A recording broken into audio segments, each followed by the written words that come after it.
அரசுக்கு பலமுறை வலியுறுத்தி மனுவா கொடுத்து போராட்டம் நடந்தோம், உண்ணாவிரதம் இருந்தோம்.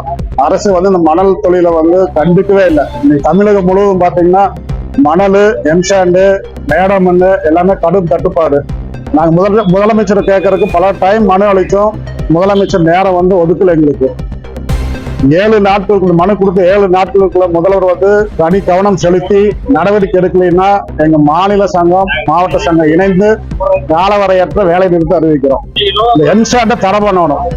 எம்சாண்ட் யாருன்னு கேட்டீங்கன்னா 4 வாஷ் பண்ணணும், வாஷ் பண்றதே இல்லை. நிறைய பாத்தீங்கன்னா இப்ப 2-3 நாளைக்கு மேல ஸ்கூல் இடிஞ்சு விழுந்து குழந்தைகள்லாம் கூட அடிபட்டுக்கிறாங்க.